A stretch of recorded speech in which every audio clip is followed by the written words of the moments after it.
Hello and welcome to Head and Shoulders, where we cover athletes and performances that are head and shoulders above the rest. And so, what we want to cover here is we're going to have an quote unquote honorable mention of Almaz Ayana because she's not competing this year in the 10K, to my knowledge, because she did not show up to the trials in Hangalo. But we will acknowledge her greatness because a lot of times in these athletic cycles, we really just don't get a chance to appreciate people when we have them. And so that's one of the things that I want to do. I'll be going over other greats in the sprints and distance events that we didn't cover because we didn't have the social media age, or just it happened depending on their country and then whatever. Because Hassan is in Europe, she's going to get a little bit more coverage than somebody like an Ayana did in Ethiopia. And it's just kind of how that works. But one thing is for certain, we're covering those athletes that are head and shoulders above the rest. And I believe these three ladies have earned their right there. Almaz Ayana breaking the world record by what, nearly 20 seconds when she did it at the Rio Olympics. Then Hassan just did it the other day, 2 days later, like a slap. Gidey came back and broke that down as well a little bit more. Had she had quote unquote people moved out of the way, maybe she would have been the first woman under 29 minutes. But the way I look at it, and this is how I feel about it, hey, look, if I'm trying to qualify for the team, I'm not moving out of the way for anybody. Maybe on their last lap or something, or 2 laps to go. But if I'm focused and I'm one of the people that could qualify, now if I'm out of the ranks or something like that, 10, 15 down on that list, then I'll be moving out of the way knowing that somebody's going after a world record attempt, right? If I didn't know that the person was going after the world record, and then later on maybe that happened, I guess I'll move out of the way. But just like both of these, Hassan and Gidey, there were people that were trying to qualify to get the qualifying time to go to Tokyo. So that's something I want to say here, because I saw the comment section. They were like, yeah, these people should move out of the way. And that's the common courtesy thing to do. As an athlete that's trying to make a team, especially if it's my first one, I'm not moving out of the way. I'm trying to make a team. I'm trying to make the time. And every time I move out of the way, because those of us that run and everything, you do know how much energy is just to move out of the way from somebody, just like with them, just like the argument is that, hey, they could run faster if they don't have to run the extra distance. Same thing the other way. And especially if your focus is there. And it's one thing of you running and then you see somebody move out of the way. It's another thing when somebody's coming up on you, you didn't expect it. And then you get a person that's saying, hey, move out of the way and everything. And then it breaks your concentration. You need a lot of concentration, and especially the 10K. So that's one thing I want to say there. But yeah, we want to cover these three athletes today. Definitely let me know if you agree or disagree with anything below. We're going to start having a ranking system that I'm going to put out as a profile where we rank the athletes from consistency, their performance, potentially their coach, and other factors, and then give that a grade on whether they will win a championship or not based on that scoring system, or just in general to give them a score. But here's Almaz Ayana. We're going to go through her personal best. I want to acknowledge her. I'm going to do a full breakdown of Almaz Ayana. I don't know if she's retired. I know she had a baby in 2020. But I don't know if she is officially retiring. She hasn't announced that. She hasn't updated her Twitter since 2019, actually. So I tried to go there, but she had knee surgery in both knees. And so that took her out of 2019's championships. And that's what happened with her. She used to be a steeplechaser. As you can see, she had a steeplechase. When she went over from the steeplechase, it's like she couldn't find a coach. So her husband, which is a former 1,500-meter runner himself, a pretty solid one at that, he winded up taking up coaching her. And well, the results were very, very good. She winded up being the Beijing 2015 5,000-meter champion. She winded up coming back to Rio, breaking the world record in the race. She said it went according to a race plan. and she took off at the race with 12 and a half laps to go. So that at the halfway point, she took the lead. She winded up running away from everybody and decimating the field. It was not even close. Just boom. Winded up running the world record, the then world record, 29:17:45. Right. All right. Then she came back, and here are the results here. We can even confirm this. Then she came back and she faded to a bronze medal in the 5,000. She just didn't have it in her legs to come back after breaking that world record. And you know what? Funny thing is, she had an interview with Otto Bolton after that, and she said she was very angry. She was angry because she thought she would win, and so at first, it's like I forgot that she won the 5K at the time, like back in 2017. Forgot that she won the 5K in that, and I looked at her as, oh, she doesn't have a strong kick, so she might not win the 5K. I mean, that's just kind of, it goes with that. And if Obiri or somebody were to run against her in a 5K, she would outkick her. But nope, that's not how it went, because she won Beijing in the 5K. So it makes sense that she should have some kind of speed endurance in her to win. But then she came back in 2017. She wound up winning the 10K. So she won first, and then she got second in the 5K to Obiri. So I'm sure she wasn't happy with that because she expected to win. 2019, unfortunately, she had the knee surgery that she was recovering from, and she finished 18th place, which I believe was last in the 3,000. So she did not do well. But we want to acknowledge that Almaz Ayana really lit up the field and lit up the world by storm when she ran that. It was so unexpected. They don't even have the full race of her breaking the world record on the Olympics page or anything, which is a shame, really. Now we go over to Sifan Hassan, former Ethiopian, now representing the Netherlands. She's really coming into her form. She has really come into her form, not coming into her form. She's really come into her form. She was coached by Alberto Salazar before he got banned and everything, if I am not mistaken. Somebody correct me if I'm wrong. But with that being said, she was running angry when she doubled. Let's go back to 2019. When she did the unexpected to win the 10,000 and the 1,500 at the World Championships. No man or woman has ever done that at the World Championships or the Olympic Games. So that's why we're covering athletes that are head and shoulders above the rest. Almaz Ayana broke the world record in the 10K at the Olympics. That's unheard of. We get used to seeing it in the sprint races. Those are different. It's not like it's a tactical race where you're trying to take out and you go out hard and somebody can outkick you and you're risking it. It takes a lot of mental pressure. It's a lot of different things and pressures that are there in the race. Yes, all athletes are thinking about things before the race, but in the race, you don't have as the amount of time to get the mental pressure to weigh you down. And it's just different elements from sprint to distance events. Same thing that you have different elements in jumps, where we almost didn't have the world leader in the long jump. She almost psyched herself out and did not win at the World Championships before. And that's going to be another profile. She had to really calm herself down, representing Germany. She had to calm herself down and then get that third jump because she almost didn't even make the final.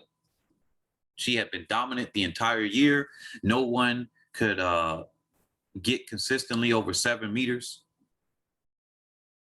that entire time. And then, boom, she got it together on the third jump, and that solidified her win. And then, of course, she kept jumping and trying to go after the world record for that. But here, 1,500.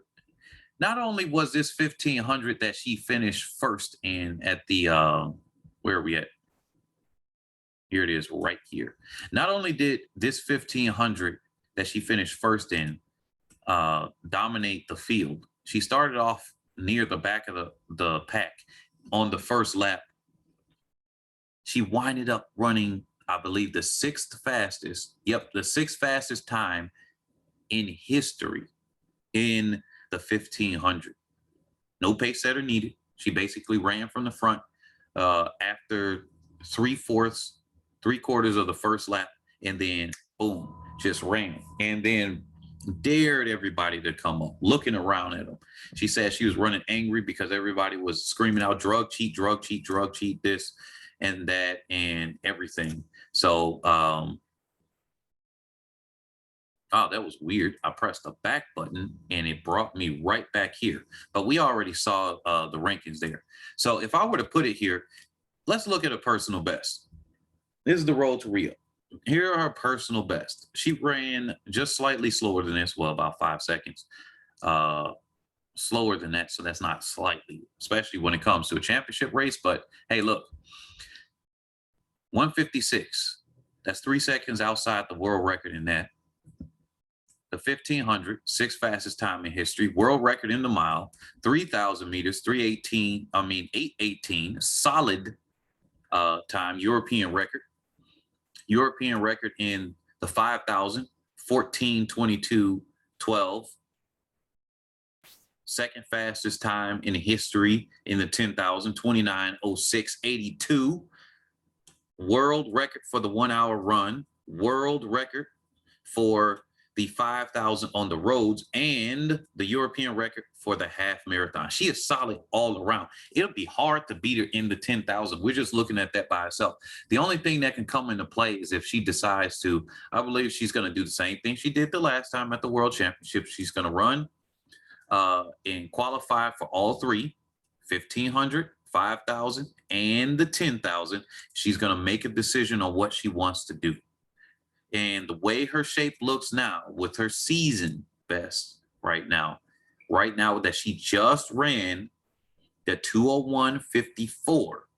She's reminding me of Haile Gebrselassie, where he would come by and he would win an 800. And then he set the world record in Hangalo. That track set so many world records there. They consistently run the 10K. 10Ks aren't run as much anymore. It's unfortunate, but and then he set the world record there. Haile Gebrselassie was a dominant force.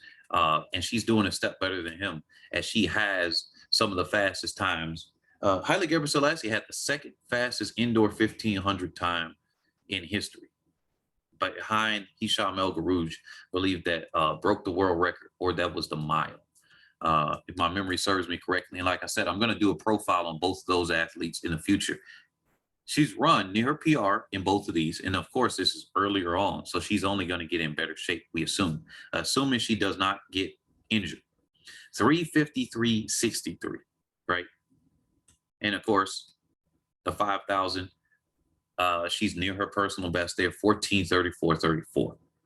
35:34. Let's go to Letesenbet Gidey. We're going to compare some things here with their personal best. Letesenbet Gidey, the young, quote unquote, upstart.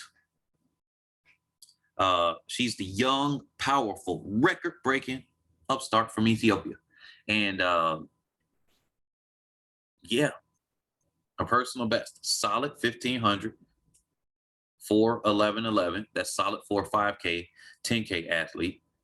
Her 3,000 meters, 8:20:27. So here, that's a national record for Ethiopia. She's only 2 seconds behind Hassan. So that keeps her in fair contention there. This 14:06:62 world record, she's about 16 seconds. Yeah, 16 seconds in front of Hassan. As far as that's where her strength would lie. So if they both came into there and it came down to her running a hard run race, I believe that she could beat her there. Here is where it gets tricky, because she's 5 seconds faster. And if we saw Hassan run, I wonder if it was run the other way around, would it be the other way around with Hassan having a faster time? 29:01:03. Hassan she was like yelling at darn it, what is his name? The guy that comes out, their manager that comes out all the time, he was there. He made a name for himself, at least to me, with Haile Gebrselassie. Shoot, darn it, I forget his name, but I will remember after this, and then I'm like, oh my goodness. But yeah, so 2901 to 2906, they're basically there. Just like with the 3000, they are basically there. She's got the world record in the 10K, 5K, but she also has the road world best, as it's called, but world record in the road 15K. So she's solid with longer distances too. And Sifan has an overall profile that is hard to beat.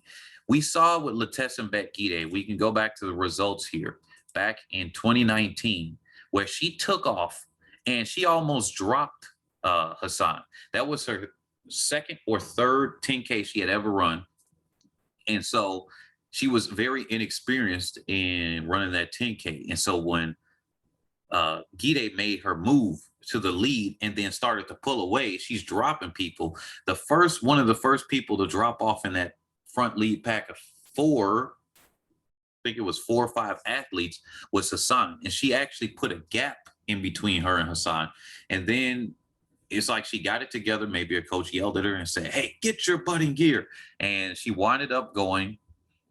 Once it got into 800 meters to go, really, once it got into 1,500 meters to go, and she knew she felt good still, it was pretty much over because her basic raw speed is just so much better than Gidey.